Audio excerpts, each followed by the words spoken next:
এই শোনো না গো, আমাদের পুতুল ডায়েরি চ্যানেলটি সাবস্ক্রাইব করে পাশে থাকা বেল আইকনটি বাজিয়ে দিও প্লিজ। আর গল্পটি ভালো লাগলে অবশ্যই লাইক কমেন্ট করে শেয়ার করে দিও। ধন্যবাদ।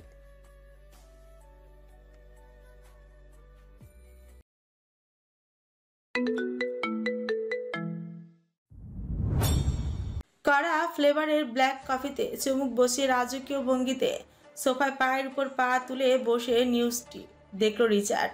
অপোজিটে লুকাস আর ন্যাসো বসা, তাদেরও ঠোঁটের কোণে রিচার্ডের মতোই বাঁকা হাসে। লুকাস নিষ্পিস করছে কিছু বলার জন্য, তার লক্ষ্য করল রিচার্ড।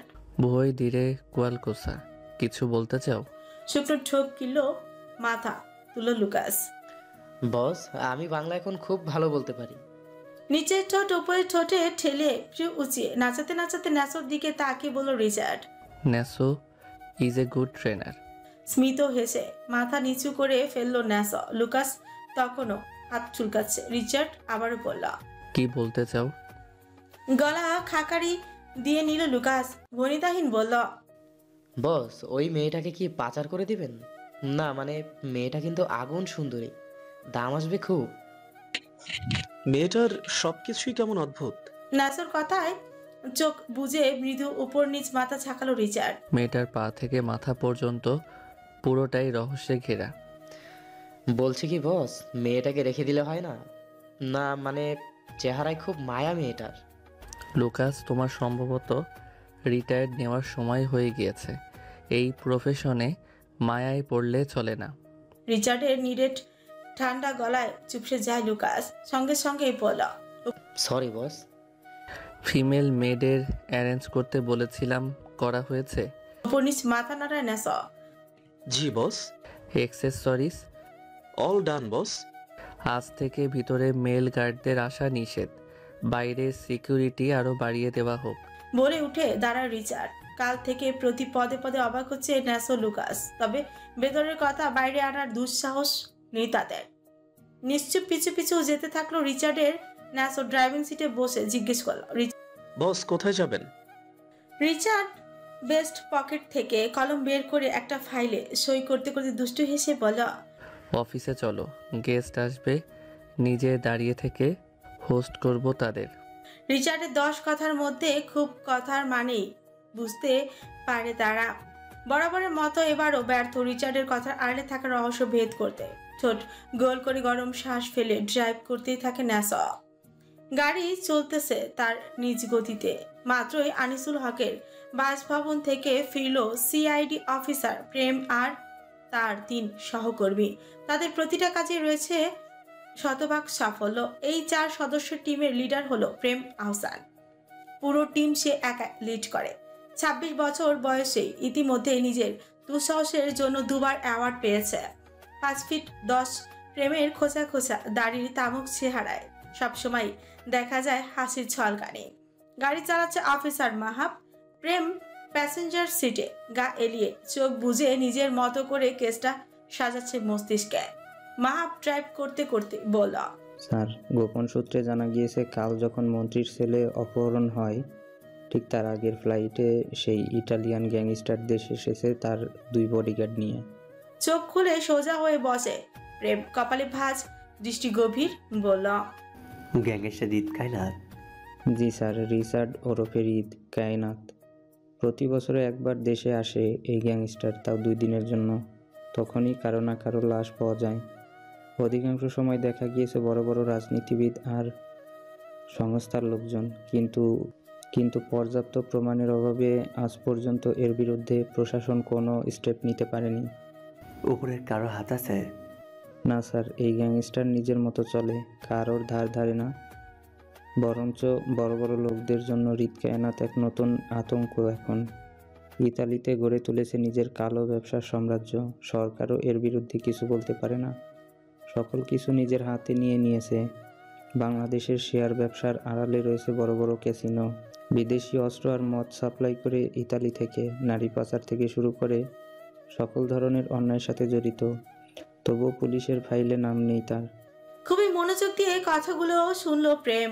হঠাৎ কিছু ভেবে ঠোঁটে বাঁকা হাসি ফুটে উঠল।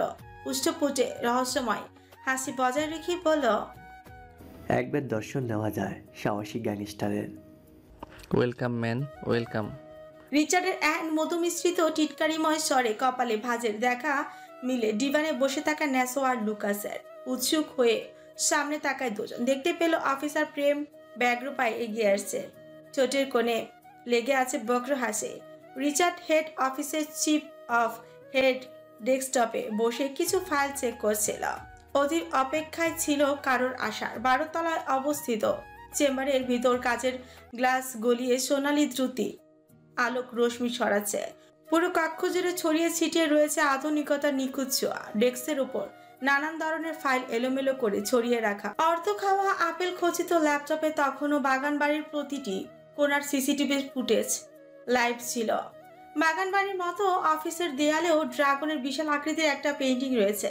দূর থেকে মনে হচ্ছে রিচার্ড সুবিশাল আকৃতির ড্রাগনের সিংহাসনে বসে আছে। কোনো কথা ছাড়া অফিসার প্রেম পায়ের উপর পা তুলে বসলো ডেস্কটপের সামনের চেয়ারে। রিচার্ড প্রেমের অ্যাটিটিউড দেখে নিচের ঠোঁট ঠেলে উপরের ঠোঁট উঁচিয়ে ফিউ নাচাতে নাচাতে বলল, ট্রি অর কফি?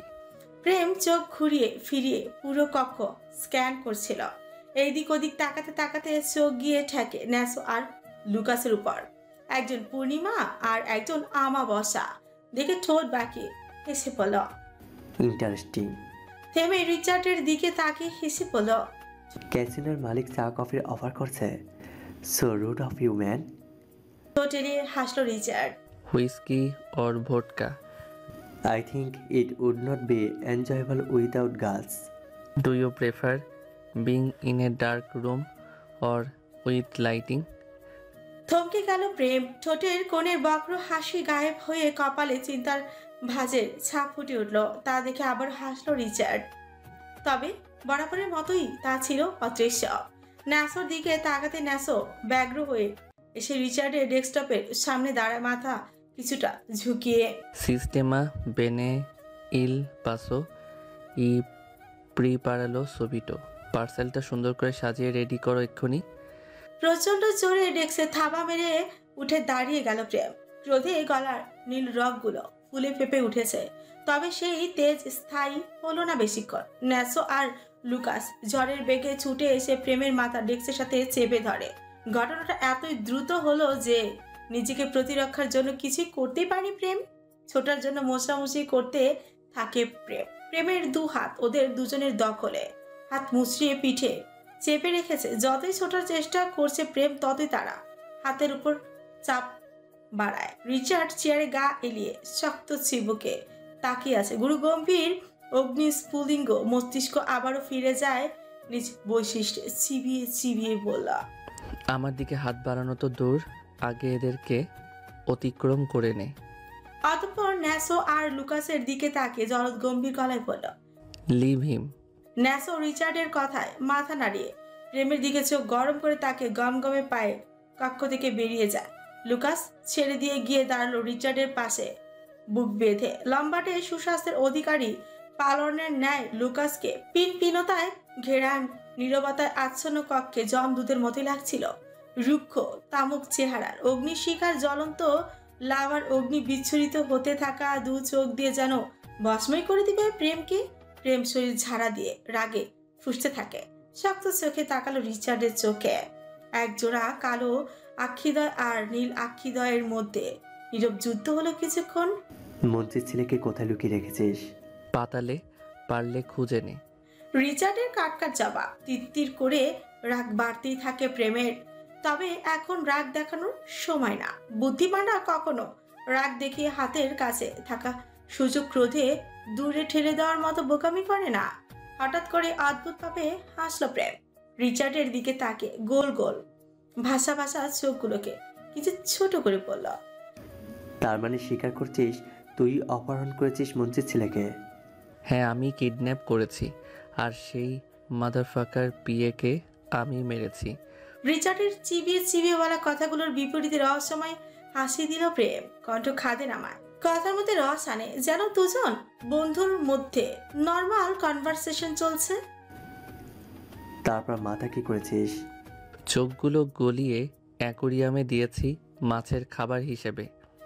আর জিভ ঠোঁট কেটে সিদ্ধ করে পোষা বিড়ালকে খাইয়েছি। প্রেমের মুখভঙ্গি খুবই স্বাভাবিক।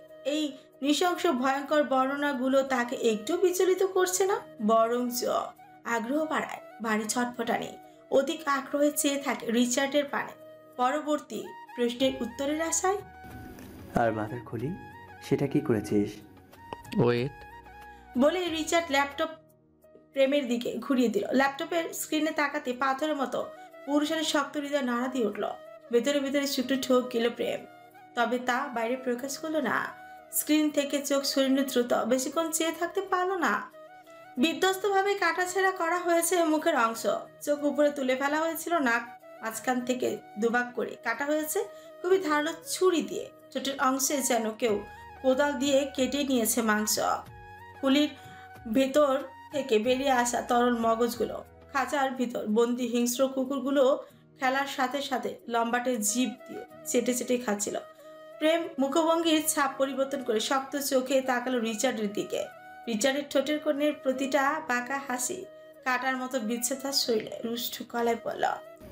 কি প্রমাণ আছে যে এটা সুলতান কায়েসের খুলি? প্রমাণ তো তোর হাতে। আবারও অতর্কিত আক্রমণে ভরকে গেল প্রেম। রিচার্ডের বাক্য শেষ হবার সঙ্গে সঙ্গে লুকাস প্রেমের উপর ঝাঁপিয়ে পড়ল। প্রেম রিচার্ডের সূক্ষ্ম বুদ্ধি কারিশমা দেখে অবাক হলো বটে। লুকাস প্রেমের শার্টের পকেটে থাকা বল পেন নিয়ে নিচে ফেলে দানবীয় পা দিয়ে পিষে দিল। পরপর প্রেমের মাথায় গান পয়েন্ট করে লুকাস। তপ্ত শ্বাস ফেলে প্রেম, এক টুকরো প্রত্যাশার আশা গিয়ে দাঁড়ালো শূন্যের কোঠায়। রিচার্ড এক দৃষ্টিতে তাকিয়ে থাকে প্রেমের থমথমে মুখের দিকে। মুখভঙ্গির কোনো ভাবান্তর নেই, চাহনি খুবই শান্ত। সংযম হারিয়ে হিংস্র প্রাণীর মতো গর্জে উঠল প্রেম। কতদিন এভাবে নিজেকে বাঁচিয়ে রাখবে? তোর শেষ খেলা এবার আমার হাতেই হবে। ডেস্কটপে থাকা এলোমেলো ফাইলগুলো কিছুটা নড়িচড়ে উঠে রিচার্ডের অট্ট হাসি থেকে নির্গত হওয়া উত্তপ্ত নিঃশ্বাসে বরফ গলিত ঠান্ডা পানি নেয় মেজাজ তিরিক্ষি মেজাজে পরিণত হয়। হাসি থামিয়ে রিচার্ড কর্কশ গলায় তাতে তৎ চেপে ধরে পড়ল।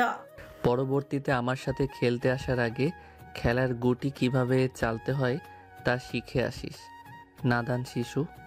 রিচার্ডের অট্ট হাসির ধ্বনিগুলো প্রচন্ড জোরে জোরে করাঘাত করতে থাকে প্রেমের কানে। মস্তিষ্ক নিউরন শ্রবণ ইন্দ্রিয় ঝাঁঝা করে দিয়েছে রিচার্ডের। বিদঘুটে হাসির শব্দ রক্ত গরম চোখের রিচার্ডের দিকে তাকের আগে ফুসতে ফুসতে বেরিয়ে গেল প্রেম।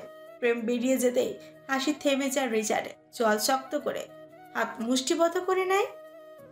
8 বছর আগে স্থাপন হওয়া বাগান বাড়িতে এই প্রথম কোনো মহিলা মেড প্রবেশ করলো এবং দ্বিতীয়বারের মতো কোনো নারী পা রাখে রিচার্ডের সেই ঘন ঘুটঘুটে জঙ্গলে অবস্থিত অদ্ভুত বাগান বাড়িতে। 4 জন মেড রাখা হয়, সকলের পরনে কালো পোশাক আর মাথায় বিমান বালাদের মতো টুপি। ভয় তটস্থ সকলে, ভেতরে পা রাখতে গা শিউরে ওঠে। ভয় কাতুরে চোখে সবকিছুই পর্যবেক্ষণ করতে থাকলো। প্রতিটা ফার্নিচার থেকে শুরু দেয়ালের রং পর্যন্ত কালো। সকলের চোখে মুখে বিস্ময়তা, ভিতরের ডিজাইন দেখে কপালে সূক্ষ্ম ভাঁজ। অতিরিক্ত টাকার বিনিময়ে তারা এখানে কাজে আসতে রাজি হয়েছে। 7 দিনে তারা যে টাকা পাবে তা অবশ্য 7 মাসেও পেত না। শুধুমাত্র টাকা নয়, তারা বাধ্য হয়েছে এখানে আসার জন্য। গাড়ি যখন লোকালয় ছাড়িয়ে ঘন জঙ্গলের ভিতর ঢুকে তখন থেকেই অজানা আতঙ্কে চেপে ধরে সকলের ভিতর। কিন্তু গার্ডের হাতে বড় বড় অস্ত্র দেখে কেউ আর মুখ খুলে সাহস পায়নি। ঘন জঙ্গল গলিয়ে যখন বাগান বাড়িতে প্রধান ফটকে এসে গাড়ি থাকে, এখন একটু স্বস্তি নিঃশ্বাস ফেললেও যত ভেতরে যাচ্ছে ততই তাদের ভয় বাড়তে থাকে। ন্যাসো চোখ গরম করে তাকালে যে যার কাজে লেগে যায়। এলিজাবেথের তখনও জ্ঞান ফেরেনি, শরীরটা একদম বিছানার সাথে মিশে রয়েছে।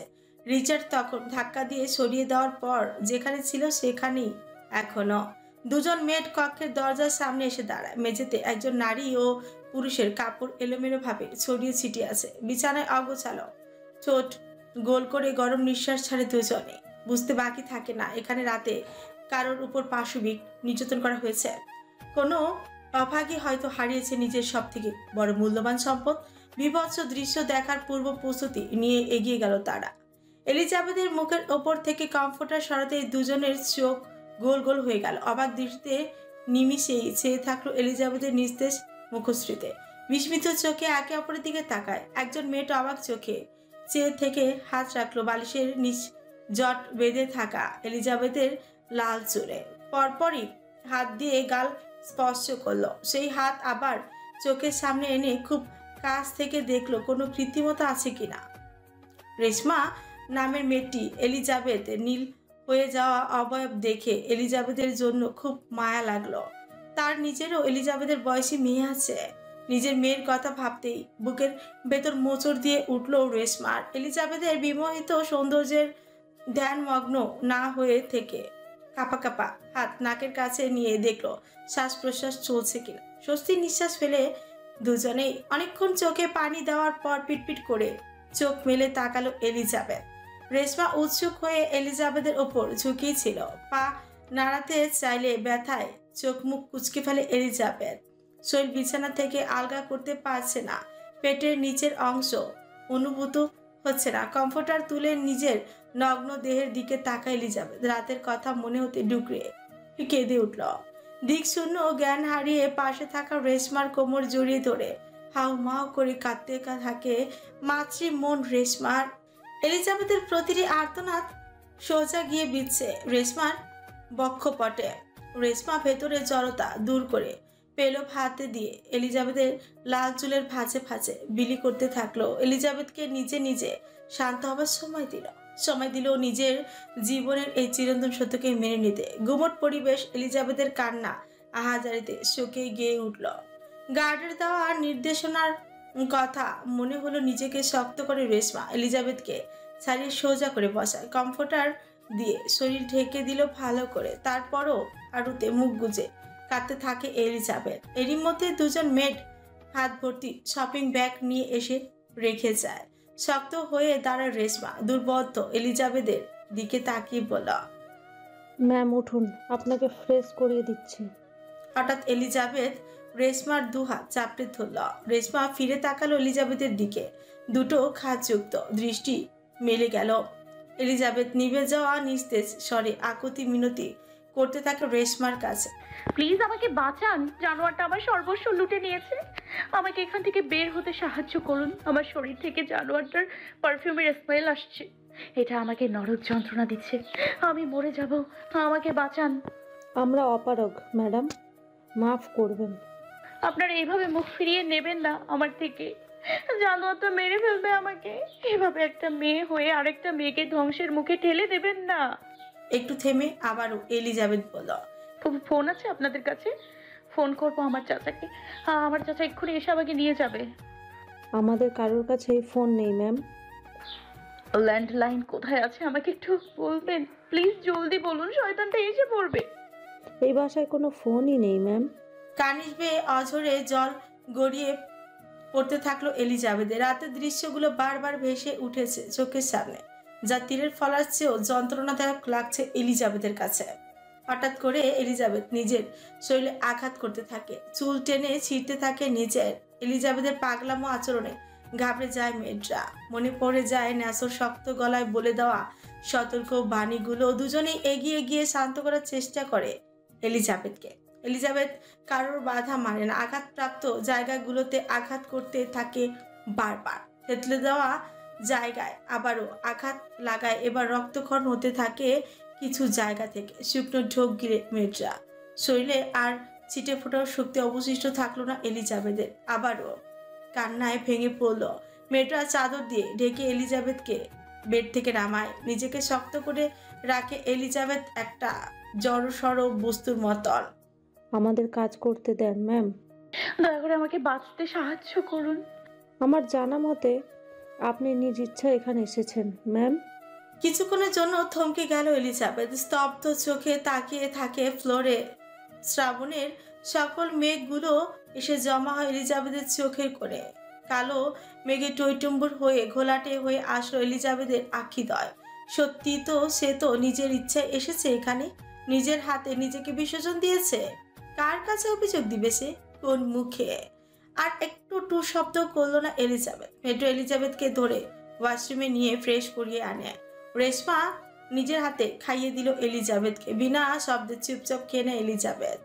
রেশমা এলিজাবেথকে খাইয়ে ব্যথার ঔষধ দিয়ে চলে যায়, তবে যায় না রেশমা। দরজার কাছে দাঁড়িয়ে দেখতে থাকে বরফের মতো জমে যাও এলিজাবেথকে। অনুভব করতে পারে ভিতরের ক্ষত বিক্ষত হৃদয়টাকে কিভাবে ঘূর্ণিঝড়ে দুমড়ে মুচড়ে ওলট পালট হয়ে যাচ্ছে। চোখ গড়িয়ে শুধু নোনা জল পড়ে। এলিজাবেথ এক দৃষ্টিতে চেয়ে আছে কাচের গ্লাস গলিয়ে বাইরে। আদতেও সেই চাহনিতে নেই কোনো প্রাণ। তপ্ত শ্বাস ফেলে চলে যায় রেশমা। মাথায় আইস প্যাক লাগিয়ে বসে আছে তথ্যমন্ত্রী আনিসুল হক। ছেলের শোকে মূর্ছা যাচ্ছে এমন ভাব। একমাত্র ছেলে সাদমান। পাশের সোফায় বসে আছে অফিসার প্রেম ও তার 3 সহকর্মী। অপোজিটে আছে পুলিশ কমিশনার। সকলের কপালে চিন্তা ছাপ। আনিসুল হকের স্ত্রীর অবস্থা এখনো আশঙ্কাজনক। পুলিশ কমিশনার পুরো সোর্স কাজে লাগিয়ে দিলেও এখনো কোনো হদিস পাওয়া যায়নি সাদমানের। এয়ারপোর্টে রোড সংযুক্ত সকল রাস্তা সিসিটিভির ফুটেজ চেক করেও সন্দেহজনক কিছুই পাওয়া যায়নি। এখনো পর্যন্ত আসেনি মুক্তিপণের জন্য কোনো কল, যা সকলকে খুবই ভাবাচ্ছে। প্রেমের কাছে সবকিছু পানির মতো ক্লিয়ার হলেও এই মুহূর্তে তার হাত বাঁধা। প্রমাণ ছাড়া তার সকল কথাই ভিত্তিহীন আইনের কাছে। আইনের প্রধান শাখা অংশ হলো প্রমাণ এবং সাক্ষী।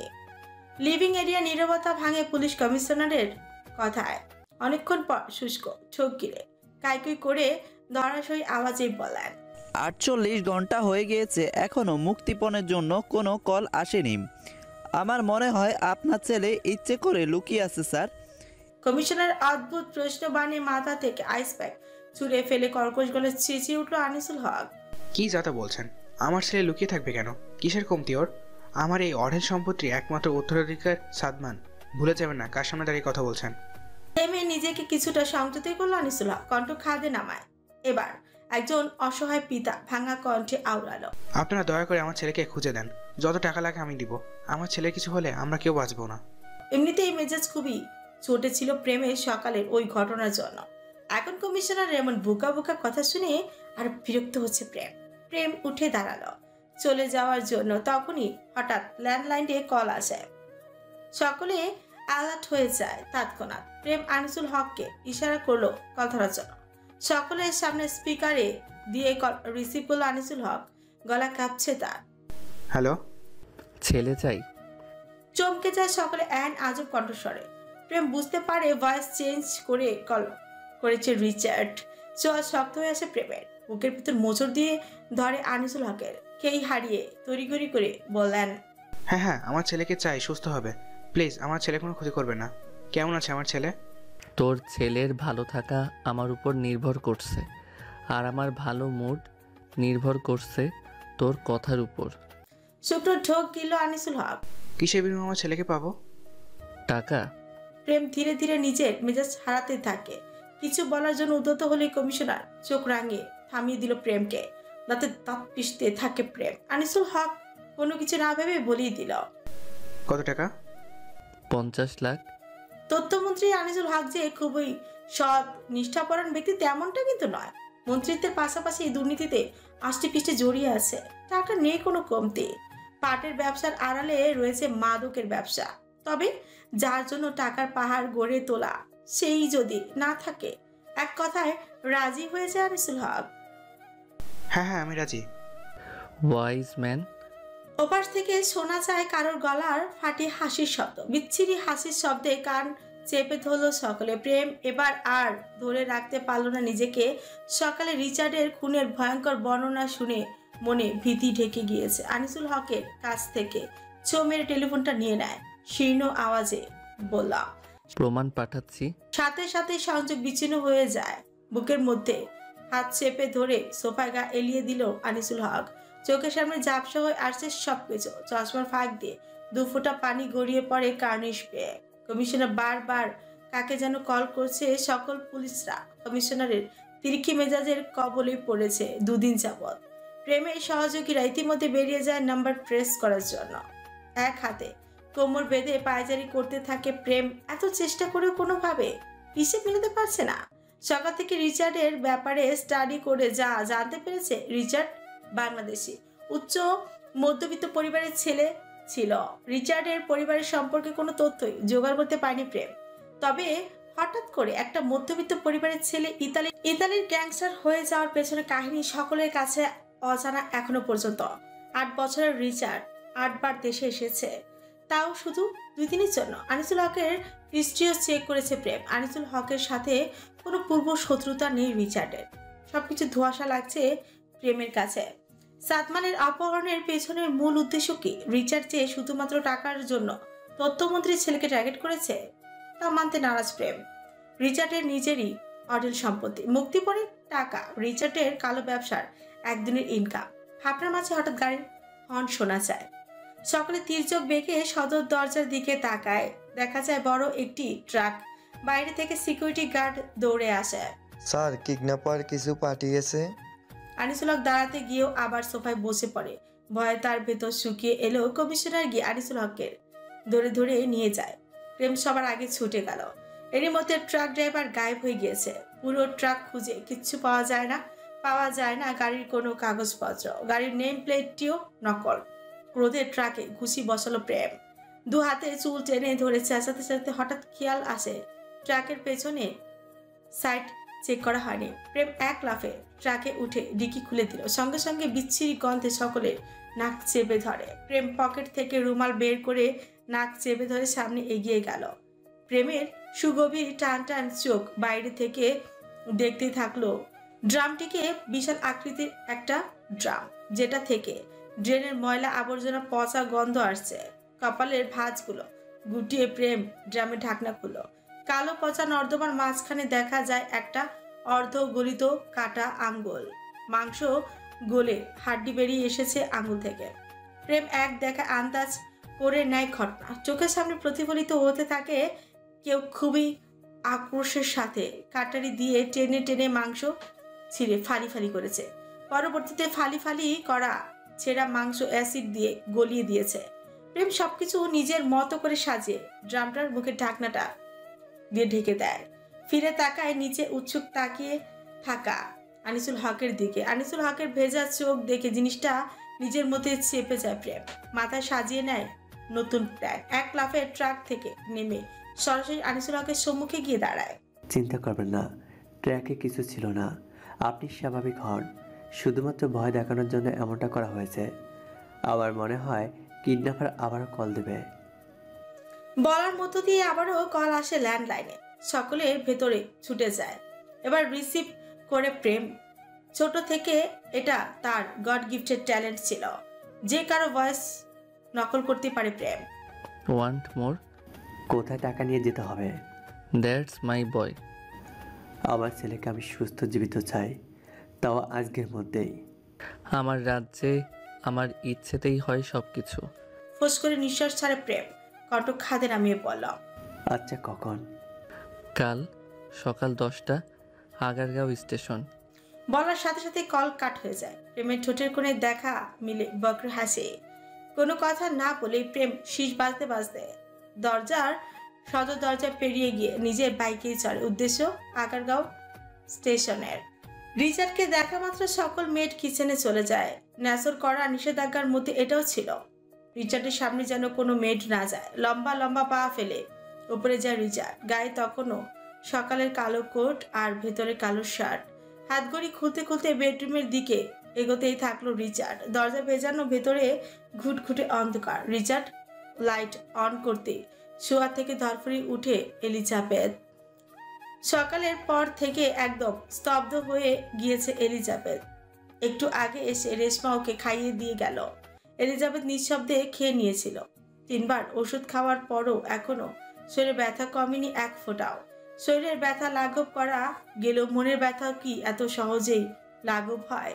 2 চোখের পাতা এক করতে পারে না এলিজাবেথ। চোখের সামনে ভেসে ওঠে সেই ভয়ঙ্কর মুহূর্তগুলো। কিভাবে জানোয়ারের মতো পাশবিক অত্যাচার চালিয়ে গিয়েছিল তার উপর সারা রাত। এই প্রথম রিচার্ডকে দেখলো এলিজাবেথ। দেখলো একটা জানোয়ারকে, চোখ ধাঁধানো সৌন্দর্যের অধিকারী। মানুষটা এতটা নৃশংস হতে পারে তা এই হয়তো ভদ্র সমাজের অজানা। মানুষটার চরিত্রের সাথে চেহারা কোনো সাদৃশ্য খুঁজে পেল না এলিজাবেথ। রুক্ষ পুরুষালী তামুক চেহারার অন্তরালে লুকিয়ে আছে এক নর পিশাচ। ঘৃণায় চোখ ফিরিয়ে নেয় এলিজাবেথ। যদিও ভয়ে জুবুথুবু করে কাঁপছিল করণ। রিচার্ডের সুগভীর নিকোষ নীল চোখ গভীরভাবে পরখ করছিল এলিজাবেথকে। শৈলে নেতিয়ে পড়লেও সৌন্দর্য এক ফোঁটাও কমেনি এই মেয়ের। অপূর্ব সৌন্দর্যে ধাঁধানো এই মেয়ের রূপ লুকাসের ভাষায় যা আগুন সুন্দরী। রিচার্ড তাকালো এলিজাবেথের এলোমেলো হয়ে থাকা লাল চুলগুলোর দিকে, যা যত্নের অভাবে উস্কো খুস্কো হয়ে আছে। ঘোর লাগা দৃষ্টিতে চেয়ে থাকে রিচার্ড। হঠাৎ এক টানে গলা থেকে টাই খুলে কাউচে ছুঁড়ে মারে। ধীরে ধীরে ওয়েস্ট কোটের বাটন খুলতে খুলতে এক পা করে বেডের দিকে অগ্রসর হতে থাকে। বক্ষ পিঞ্জিরোর মাঝে অবস্থানরত দুর্বার হৃদযন্ত্র অদৃশ্যমান তেজস্বী আর্শের সঙ্গে যেন দৌড় প্রতিযোগিতায় নেমেছে। ভূমিকম্পের ন্যায় সম্পূর্ণ শরীর থর করে কাঁপতে থাকে এলিজাবেথের। এসি লো টেম্পারেচারেও ঘাম ছুটে যায় এলিজাবেথের। রিচার্ডের পায়ের প্রতিটি সৎফুষ্ট কদমে বিস্ফোরিত নয়ন জোড়ায় ভাসছে গত রাতের লোমহর্ষকর দৃশ্যগুলো। কানের মাঝে বাড়ি খেতে থাকে নিজের প্রতিটি আর্তনাদ। আতঙ্কের শীতল ঘামে শরীরে চাপানো পাকিস্তানি 3 পিসের কামিজ গায়ের সাথে আষ্টে পিষ্টে লেপটে যায়। হাত পা অসাড় হতে থাকে এলিজাবেথের।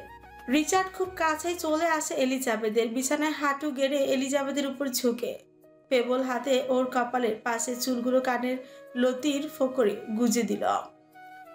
রিচার্ডের গরম নিঃশ্বাস আছড়ে পড়ছে এলিজাবেথের ওপর। গা শিউরে উঠল এলিজাবেথের। রিচার্ডের শরীর থেকে আসা পারফিউমের ডার্ক স্মেল যা এখন এলিজাবেথের শরীরের সাথে লেপটে আছে, তা আরো দৃঢ় হয়ে কাছে আসায় 6 বার শাওয়ার নিয়েও শরীর থেকে একেবারে মুছে দিতে পারেনি নরম পিশাচের শরীরের ঘ্রাণ। আকস্মিক এলিজাবেথের ধরাশয়ী কাণ্ডে পায়ের রক্ত মাথায় উঠে যায় রিচার্ডের। ড্রাগনের ট্যাটু খচিত শক্ত হাত চেপে ধরে এলিজাবেথের কণ্ঠনালী, অথচ কপাল থেকে যে গড়িয়ে গড়িয়ে রক্ত ঝরছে সেই দিকে কোনো ভ্রুক্ষেপ নেই। অগ্নি বিচ্ছুরিত হাওয়ার চোখে তাকিয়ে আছে এলিজাবেথের দিকে। নিঃশ্বাস থমকে গেল এলিজাবেথের। পড়ে গেল হাত থেকে ফুলদানিটা। গলা হতে নির্গত কর্কশ গোঙানির শব্দে তুলে গলায় উচ্চারণ করলো এলিজাবেথ। জানোয়ার, নরপিশাচ, অমানুষ, ছেড়ে দে আমাকে। হাতে আরো চাপ প্রয়োগ করলো রিচার্ড। শ্বাস আটকে চোখের কার্নিশ বেয়ে জল গড়িয়ে পড়তেই থাকে এলিজাবেথের। রিচার্ড হিংস্র প্রাণীর মতো গর্জে উঠল, কর্কশ গলায় চেঁচালো, এই মেয়ে, আমার সাথে একদম উঁচু গলায় কথা বলবি না, জিভ টেনে ছিঁড়ে ফেলবো, বুঝলি? আমার সাথে কেউ এভাবে কথা বলে না। আবারও মনে করিয়ে দিচ্ছি, টাকা দিয়ে কিনে এনেছি তোকে এখানে। আমার 30 বছরের জীবনে তুই প্রথম মেয়ে যাকে আমি ছুঁয়েছি। তুই আমার বৃক্ষপটে খোদাই করা প্রথম মেয়ে। কিন্তু তাই বলে আমার কাছে নমনীয়তা আশা করিস না একদমই। ঘর করার ছেলে আমি নই, তবুও তোর মুক্তি নেই। তোর শরীরের প্রতিটা লোমকূপ থেকে চোখের জল পর্যন্ত কিনে নিয়েছি আমি। আমার হাতে কোমলতা নয়, গান মানায়। এই রিচার্ড কায়নাতের সকাল শুরু হয় রক্তের স্রোতে হাত ডুবিয়ে, আর রাতের সমাপ্তি ঘটে সেই রক্ত পানিতে ধুয়ে দিয়ে। রক্ত ভালোবাসি আমি, রক্ত। দেখছিস আমার শার্টের কলারে লাল দাগ? এটা কোনো নাইট ক্লাবের ভিড় ঠেলে রমণীদের লিপস্টিকের চিহ্ন নয়, এটা রক্ত, মানুষের তাজা উষ্ণ রক্ত, যা আমার সবচেয়ে প্রিয়। আমি বান্ডিল বান্ডিল টাকার হিসাবে আটকাই, ছলনাময়ী নারীদের ফাঁদে আটকে যাই না। Do you understand? খুনি! এলিজাবেথের গলা ছেড়ে দিল রিচার্ড। গলায় ধরে খুব খুব করে কাশতে থাকে এলিজাবেথ। রিচার্ডের কপালের মধ্য ভাগে বিভক্ত হয়ে ভাজে ভাজে ছোট ছোট চোখ করে তাকায় এলিজাবেথের দিকে। ঘাড় বাঁকে শুকনো গলায় বলল, do you speak Russian? Red? আমি মুক্তি চাই। আমি মুক্তি চাই জানোয়ার, তোর থেকে মুক্তি। আমি অনেক দূর চলে যাব, আমার মম ড্যাডের কাছে চলে যাব। আমি অনেক দূর। এই অভিশপ্ত স্বার্থপর মানুষদের মধ্যে থাকতে চাই না আমি। হাঁটুতে মুখ গুজে আহাজারি করতে থাকে এলিজাবেথ। এলিজাবেথের মুখ থেকে তুই তুকারি শুনে থমকে যাওয়া মস্তিষ্কটা ফিরে গেল তার চির জড়িত পৈশাচিক আত্মায়। রিচার্ড হ্যাঁচড়া টানে বেডে ছুঁড়ে ফেললো এলিজাবেথকে। ছোটের কোণে ফুটে উঠেছে পৈশাচিক হাসি। ঝাঁপিয়ে পড়লো এলিজাবেথের উপর। মুহূর্তে নিজের মাঝে নিয়ে নেয় এলিজাবেথকে। ফলাতে থাকে নিজের শক্তি। মাঝে শুধু উচ্চারণ করলো গুট গুট কিছু শব্দ। I desperately want you Red. টাকার বৃষ্টি হচ্ছে, শুনছেন কখনো? দূর নীলে ঘেরা আকাশ চিরে বৃষ্টির মতো অঝরে টাকা ঝরবে, আর সেগুলো মানুষ 2 হাত ভরে কুড়াবে, যেন বর্ষা মৌসুমে আম কুড়াচ্ছে বালতি নিয়ে। ব্যাপারটা কিছুটা ঠাকুমার ঝুলির মতো না? হ্যাঁ, সেই অবাস্তব ঘটনাটা বাস্তব হয়ে ধরা দিয়েছে করাইল বস্তির মানুষদের কাছে। এপ্রিলের ভ্যাপসা গরমে শুকিয়ে কাঠ হয়ে যাওয়া হৃদয় ছেয়ে যায় শীতলতায়। অভাবের কারণে দুবেলা পেট ভরে খেতে না পারা মানুষগুলো হাতেও এখন নতুন নতুন 1000 টাকার নোটে হাত ভর্তি হয়ে আছে। করাইল বস্তি ঢাকার সবচেয়ে বড় বস্তি হিসেবে পরিচিত।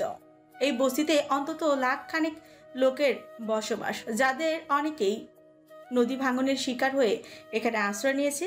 শিশির অনুভূতিতে ভিজে গেল সকলের চোখ। ঠোঁটের কোণে স্পষ্ট শান্তিময় হাসি, ঠোঁটের কোণে স্পষ্ট প্রশান্তিময় হাসি। ঠোঁট গহ্বরের ফাঁক গলে কিছুটা ছুটে চলল প্রাপ্তির হাসি, যে হাসি মিলে মিশে গেল আকাশে বাতাসে। সকলে 2 হাত তুলে দোয়া করছে সেই অজ্ঞাত মানবের জন্য, যে ফেরেস্তার মতো এসে দুর্দিনে তাদের পাশে দাঁড়িয়েছে। আজ করাইল বস্তির সকলে আনন্দ ঈদের চাঁদ দেখার খুশিকেও ছাড়িয়ে গিয়েছে। আজ তাদের কাছে ঈদের চাঁদ নয়, স্বয়ং চাঁদ তাদের হাতে ধরা দিয়েছে। হ্যাঁ, অবিশ্বাস হলো এটাই সত্যি। টাকার বৃষ্টি ঝরেছে আজ করাইলবাসীর উপর। বেলা 10:30 নাগাদ হঠাৎ করেই একটা হেলিকপ্টার বারবার ঘুরপাক খেতে দেখা যায় করাইল বস্তির ওপর খুব নিচ থেকে। ব্যাপারটা লক্ষ্য করলে অনেকের মনে সন্দেহ জাগে। সকলে বেরিয়ে একজোট হয়ে হেলিকপ্টারটার গতিবিধি পর্যবেক্ষণ করতে থাকে। কিছু লোক স্থানীয় থানায় ছুটে যায় আতঙ্কে। সকলের চোখে মুখে উৎকণ্ঠা আর উদ্বিগ্নতায় ঠাসা ছিল। যখন বস্তির অর্ধ সংখ্যক মানুষ একজোট হয়ে, তখনই আকস্মিক হেলিকপ্টার থেকে টাকা পড়তে থাকে। ওপর থেকে সোনালি দুতিতে ডাল বেয়ে নেমে আসা টাকাগুলো চিকচিক করছিল। সকলে কোনোই দিয়ে নিজের মুখ আড়াল করে মাটিতে ঝুঁকে বসে ভয় এবং সংকীর্ণতায়। হঠাৎ যখন মাটিতে চোখ পড়ে, সকলের চোখ কপালে উঠে যায়। ইতিমধ্যে মৃত্তিকা ঢাকা পড়ে যায় ঝকঝকে টাকায়। সকলের চোখে বিস্ময় হতভম্ব হয়ে জলজল করতে থাকে। এভাবে কিছুক্ষণ হয় টাকার বৃষ্টি বর্ষণ। বস্তিবাসী লুফে নেয় টাকাগুলো 2 হাত ভরে। অনেক আবেগপ্রবণ হয়ে কান্নায় ভেঙে পড়ে। সকলের সৃষ্টিকর্তার নিকট সে অজ্ঞাত মানবের জন্য 2 হাত তুলে দোয়া করে। কিছু মুহূর্তের ব্যবধানে সেই মানুষটা সকলের কাছে হিরো হয়ে যায়। সারা দেশে ছড়িয়ে পড়ে নিউজটা। প্রতিটি অনলাইন প্ল্যাটফর্ম, নিউজে, পেপারে শুধু এখন এই নিউজটাই চলছে। বন্দুক থেকে বের হওয়া বুলেটের থেকেও তির্যক বেগে ছড়িয়ে যাচ্ছে নিউজটি। কয়েক সেকেন্ডের কিছু ক্লিপও ভাইরাল হয়েছে, কিন্তু তা তেমন কিছু সন্দেহভাজন কিছুই পাওয়া যায়নি। ওপর থেকে স্মোকিং গ্যাস মারার কারণে হেলিকপ্টারটি শনাক্ত করা যায়নি। শুধু দেখা গিয়েছে কিভাবে উপর থেকে টাকা পড়ছিল ভুবনে। ডেস্কের উপরে থাকা পেপার বক্সটি টিভিতে ছুঁড়ে মারে প্রেম। মুহূর্তেই খণ্ড খণ্ড ডিসপ্লের টুকরোগুলো মেঝেতে ছড়িয়ে ছিটিয়ে পড়ে। সকল অফিসাররা ভয় তটস্থ হয়ে যায়। শুকনো ঠোক গিলে মাপ সকলকে ইশারা দেয় কেবিন থেকে বেরিয়ে যাওয়ার জন্য। প্রেম রাগে ফুঁসতে থাকে, নিজের চুল 2 হাতে টেনে ধরে চেঁচাতে থাকে উম্মাদের মতন। একটুর জন্য ধরতে পারলাম না। উফ, এত বড় ব্লান্ডারটা কিভাবে করলাম আমি? প্রেমের গলার পাশ দিয়ে সরু ঘামের স্রোত বইছে। কপালের নীলচে রগগুলো ফুলে ফেপে উঠেছে। মাহাব কিছুটা সাহস সঞ্চয় করে এগিয়ে যায়। প্রেমের অগ্নি স্ফুলিঙ্গের মতো জলজল করতে জ্বলতে থাকা চোখ থেকে দৃষ্টি সরিয়ে নত দৃষ্টি নিবিষ্ট করে নিচু গলায় বলে, স্যার, কিডন্যাপার নিশ্চয়ই আবার কল করবে। আমাদের ধৈর্য ধরা দরকার। ট্রেনিংয়ে আমাদের এটাই শেখানো হয়েছে স্যার। চিবুক শক্ত করে মাহাবের দিকে তাকায় প্রেম। বুক শুকিয়ে এলো মাহাবের। স্মিত স্বরে বলল, সরি স্যার। জিভ বের করো। কোথায় যাবেন স্যার? খেলার শেষ গুটির ছাড়া এখনো বাকি যে। রহস্যজনকভাবে সেকেন্ড প্রেমের চেহারার লেবাস পরিবর্তন হয়ে যায়। মাহাবের কাছে অদ্ভুত লাগলেও ভেতরের কথা ভেতরেই চেপে রেখে বেরিয়ে যায় সে। প্রেম অষ্টপুটে বাঁকা হাসি ঝুলিয়ে একা একাই হাসতে থাকে। কিডন্যাপের কথা অনুযায়ী আনিসুল হক শেওড়াপাড়া স্টেশনে প্ল্যাটফর্ম 6 নম্বরে একটা আর্মির ব্যাগে ক্যাশ 50 লাখ টাকা রেখে আসে। কিন্তু সেই ব্যাপারে আগে থেকে পুলিশ অবগতই ছিল। প্রেম আগের দিন এসেই নিজের প্ল্যান সাজিয়ে রেখে যায়। তাদের সকল কিছু প্ল্যান মতোই চলছিল। পুলিশ এবং সিআইডি সংমিশ্রণে টিম তৈরি করা হয়। তারা কিডন্যাপারকে ধরার জন্য নিজেদের মতো প্ল্যান সাজায়। ছদ্মবেশে পুরো স্টেশনে বিছিয়ে যায় পুলিশরা।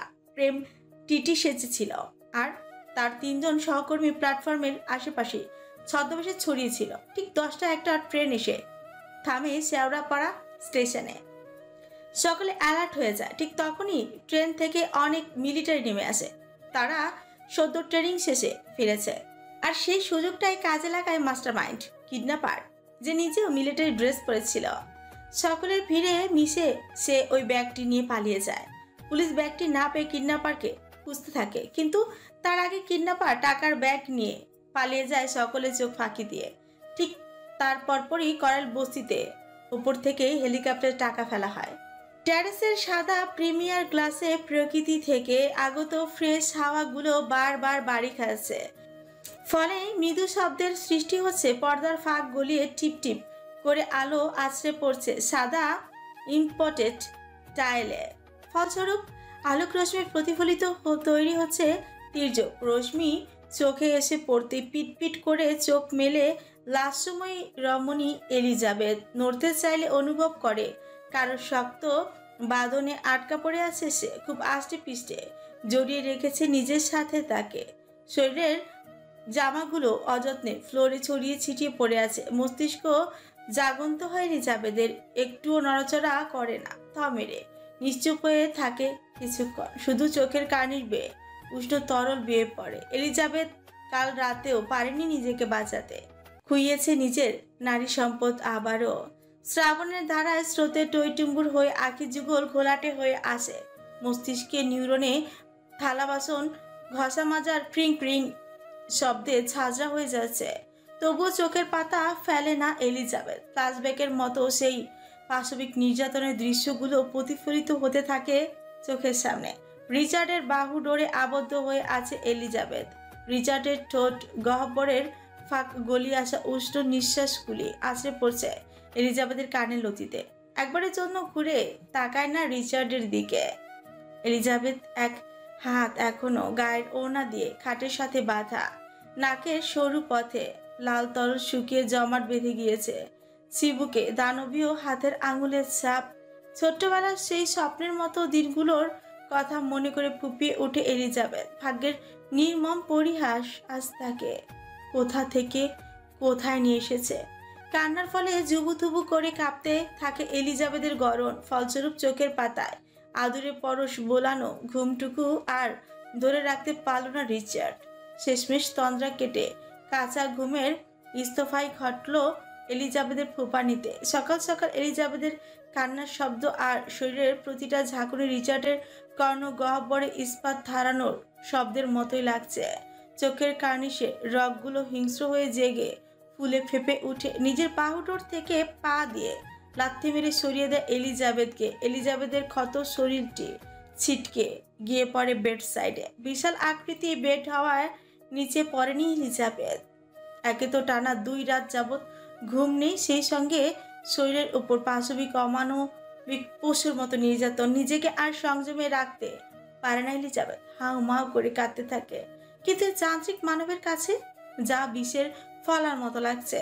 একটুও বিচলিত করছে না এলিজাবেথের নীল হয়ে যাওয়া মুখশ্রী, ভেতরে শুকিয়ে কাঠ হয়ে যাওয়া বক্ষ পিঞ্জরকে। উঠে বসে রিচার্ড।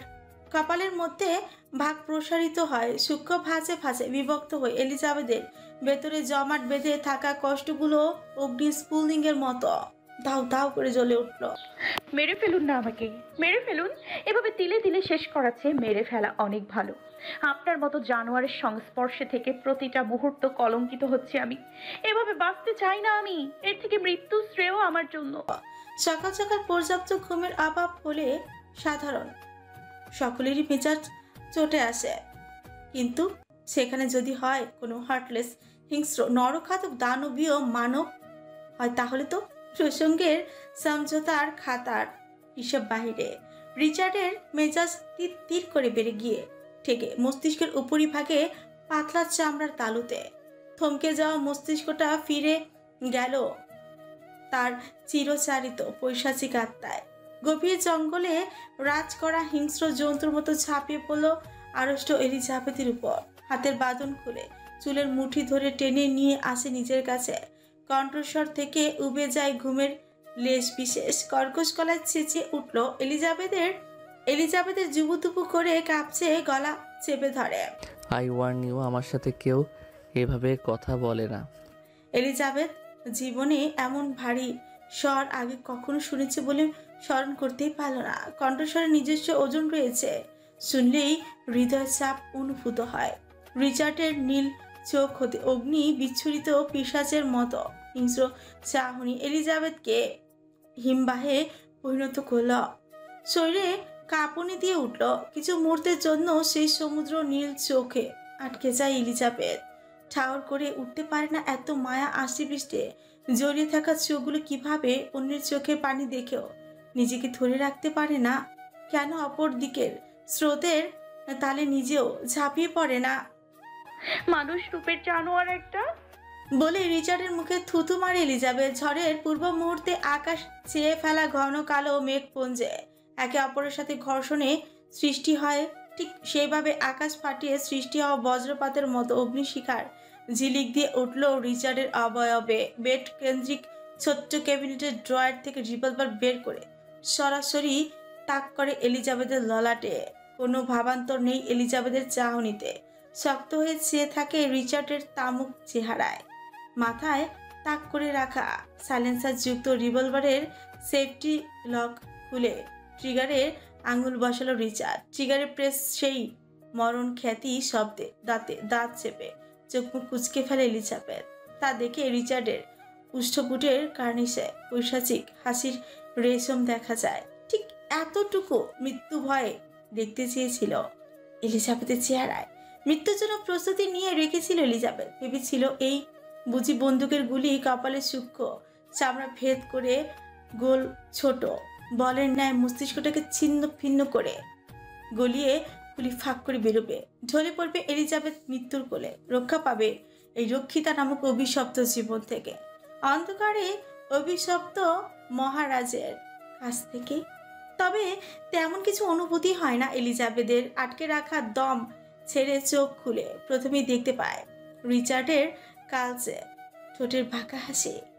আবারও চোখ ভিজে গেল এলিজাবেথের। জীবনের এই অবিচ্ছেদ্য পরিণতি মেনে নিয়ে সে মরেনি, রক্ষা পায়নি এই নরখাতকের জীবন থেকে।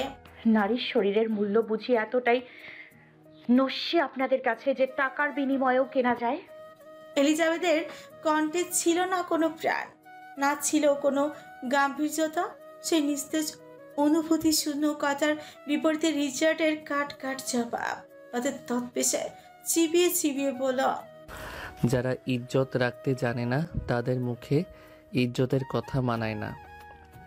বিশেষ করে নারীদের মুখে তাদের ইজ্জতের কথা তো নাই। ওরা শুধু ধ্বংস করতে জানে, ধ্বংস। জানোয়ার। No red, I am oats more than your thoughts. রিচার্ডের কাজ ছাড়া ভাবের কথা ঘৃণায় মুখ ফিরিয়ে নেয় এলিজাবেথ।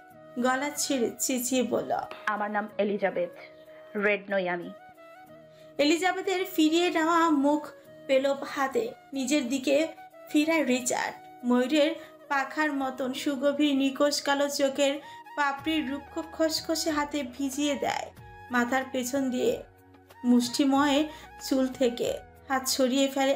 আছোয়া শরীর গাছ থেকে শুকিয়ে ঝরে পড়া পাতার মতন আছড়ে পড়ে কটনের বালিশে। অতি ঘন লাল রেশমি চুলগুলো বিছিয়ে পড়ে বালিশের জায়গা দখল করে। চোখ মুখ খিচে দম আটকে রাখে এলিজাবেথ। রিচার্ড ডুব দেয় এলিজাবেথের সেই সূর্যি মামার পাশে সৈন্য সদস্যের মতন সময় আঠার মতো জুড়ে থাকা কাটা কাটা লালচে বর্ণের চুলে লম্বা টানি শুষে নেয় সকল ঘ্রাণ। চুলে নাক ঘষতে ঘষতে অগ্রসর হয় এলিজাবেথের নিকট। এলিজাবেথের পাতলা সরু কানে লতিতে রিচার্ডের হিমশীতল নাকের ডগা লাগতে কেঁপে উঠল এলিজাবেথের গরম। দুহাতে খামচে ধরে বিছানার বেডশিট। অভিশপ্ত আরেকটি প্রহরের সূচনা ভেবে বুক শুকিয়ে এলো। রিচার্ড এলিজাবেথের নাকের কাছে মুখ নিয়ে পুরুষালী গুরুগম্ভীর হাস্কি ভয়েসে বলল, I couldn't be bothered to spare a thought or a glance for that. You will remain red forever from now on. Got it? দ্বিতীয়বারের মতো একটা নোংরা বস্তুর মতো এলিজাবেথকে নিজের থেকে ধাক্কা দিয়ে সরিয়ে কোমরের টাওয়াল পেঁচে ওয়াশরুমে চলে যায় রিচার্ড। বালিশে মুখ গুজে আবার ফুপিয়ে উঠল এলিজাবেথ। শান্তিনিকেতন। এলিজাবেথ নেই আজ 3 দিন। এই 3 দিনে ঘর থেকে বেরোয়নি ইকবাল হক। তবে তাতেও কোনো অনুশোচনার দেখা মিলল না সবিতা বেগমের মাঝে। দীপি আছে, বরঞ্চ মনে মনে খুবই খুশি হয়েছে। তবে এখন সংসারের কাজের চাপ পুরোটাই এসে পড়েছে তার উপর। গত 8 বছরের রান্না ঘরে তাকে খুব কমই দেখা গিয়েছে সবিতা বেগমকে। রান্নাঘর মোছা, থালা বাসন ধোয়া থেকে শুরু করে সকল কাজ এলিজাবেথকে দিয়ে করাতেন। এখন এলিজাবেথ না থাকা সকল কিছু নিজেকেই করতে হচ্ছে। ফলস্বরূপ মেজাজ সারাক্ষণ খিটখিটে হয়ে থাকে। স্বামী 3 দিন যাবৎ খাচ্ছে না, তাতেও কোনো মাথা ব্যথা দেখা যায়নি মহিলার মধ্যে। তবে দুপুরের রান্না করতে গিয়ে যখন দেখেন লবণ শেষ হয়ে গিয়েছে, তখনই খিটখিটে মেজাজে তিরিক্ষি মেজাজে পরিণত হয়। গিয়ে হামলে পড়ে ইকবাল হকের উপর। খুন্তি হাতের আগে গিজ গিজ করতে করতে রান্নাঘর থেকে বের হয়। ইকবাল সাহেব তখনও খবরের কাগজে ঘেটে খুঁটে রিচার্ডের ব্যাপারে তথ্য খুঁজছিলেন। গত 3 দিন ধরে এটাই করে যাচ্ছেন ভদ্রলোক। রিচার্ডের ব্যাপারে কোনো কিছুই জানেন না ভদ্রলোক। যেটা রেস ধরে রিচার্ডের কাছে যেতে পারবে, কোনো উপায়ান্তর না পেয়ে পুরনো সকল পেপার জোগাড় করে কাটতে থাকে। এত বড় গ্যাংস্টার, নিশ্চয়ই কোনো না কোনো খবর পাওয়া যাবে সে আশাতেই। তখনই রুমে আসে সবিতা বেগম। ছো মেরে হাত থেকে খবরের কাগজ নিয়ে যায়। নিজে খাবে না তো খাবে না, এখন কি আমাদেরকেও না খাইয়ে মারবে? ইকবাল সাহেব বরাবরের খুব নরম মনের মানুষ। সেই সুযোগই কাজে লাগিয়ে ইকবাল সাহেবের বাবা ইসমাইল জোর করে নিজের থেকেও বয়সে বড় সবিতা বেগমের সাথে বিয়ে দেয় শুধুমাত্র বন্ধুর কাছে দেওয়া কথা রাখার জন্য। বাবার দেওয়া কথা ইকবাল সাহেবও ফেলতে পারেননি। তাই তো 25 বছর ধরে সবিতা বেগমের মতো একজন ছোট মস্তিষ্কের মানুষের সাথে সংসার করছে। স্ত্রীর দিকে চোখ গরম করে তাকালেন ইকবাল সাহেব। কাগজটি দাও সবিতা। দেয় না সবিতা বেগম, উল্টো আরো জোরে চেঁচালো। পরের মেয়ের চিন্তায় শোকে মরে যাচ্ছেও, নিজের ছেলে যে কালকে থেকে বাড়ি ফিরছে না, তার কি একবারও খোঁজ নিয়েছে? টান দিয়ে পেপারটি নিয়ে নেয় ইকবাল সাহেব। তুষ্ট হেসে বলে, কোথায় আর থাকবে তোমার গুণধর ছেলে? গিয়ে দেখো মদ খেয়ে রাস্তায় ঘুমিয়ে আসে। তুমি বাবা না অন্য কিছু? ছেলের জন্য একটুও চিন্তা হয় না তোমার? সারা জীবন শরীরে জড়িয়ে রাখা নম্রতার চাদর ছুঁড়ে ফেলে শক্ত গলায় চেঁচিয়ে উঠল ইকবাল সাহেব। তুমিও তো একটা মা হয়ে আরেকজন মায়ের মেয়েকে কিভাবে পারলে ধ্বংসের মুখে ঠেলে দিতে? বুক কাঁপলো না তোমার একবারেরও জন্য? মাতৃমন বাধা দেয়নি তোমাকে? একবার ভেবে দেখেছো আমার ফুলের মতো বাচ্চাটার ওপর এখন কি পাশবিক নির্যাতন চলছে? একটা মেয়ে হয়ে বুঝতে পারছো না সেই কষ্টটা? আজ যদি আমাদের ইবরাতের সাথে এমনটা হতো তখন কি পারতে এত স্বাভাবিক থাকতে? কত আশা করে এলিশা আমার হাতে তুলে দিয়ে গিয়েছিল পবিত্র ফুলটাকে, আমি পারিনি আমার কথা রাখতে। ঘৃণা হচ্ছে আমার নিজের ওপর। আমি চোখ বন্ধ করতে পারছি না। চোখ বন্ধ করলে এলিজাবেথের সেই করুণ চাহনি ভেসে উঠে চোখের সামনে। ঘৃণা করি আমি তোমাদের। চোখের পানি মুছতে মুছতে ঘর থেকে বেরিয়ে যায় ইকবাল হক। সবিতা বেগম স্তব্ধতায় জমে যায়। চোখের পলক পড়ছে না, এখনো এক দৃষ্টিতে সামনে তাকিয়ে আছে। পর্দার আড়াল থেকে ইবরাত বেরিয়ে আসে। কাঁধে কারোর হাতের স্পর্শে হতে চেতন ফেরে সবিতা বেগম। পেছন ফিরে তাকায় ইবরাতের দিকে। ইবরাতের চোখের পাতা কাঁপছে। আম্মু, এলিজাবেথের জায়গায় আমি হলেও কি তুমি এমনই কঠিন হয়ে থাকতে? মেয়েকে বুকের সাথে চেপে ধরে সবিতা বেগম বুকের সাথে মিশিয়ে রেখে বলল, আমার লাশের উপর দিয়ে তোকে নিয়ে যেতে হতো মা। ইবরাতের গলা ভেজা, বলল, তাহলে এলিজাবেথকে কেন নিয়ে যেতে দিলে আম্মু? ইবরাতকে বুক থেকে সরিয়ে দেয় সাবিতা বেগম রুষ্ট গলায় বলল, যা করেছিস সব তোর জন্যই। এভাবে বাপের মতো রূপ ধরিস না ইবরাত।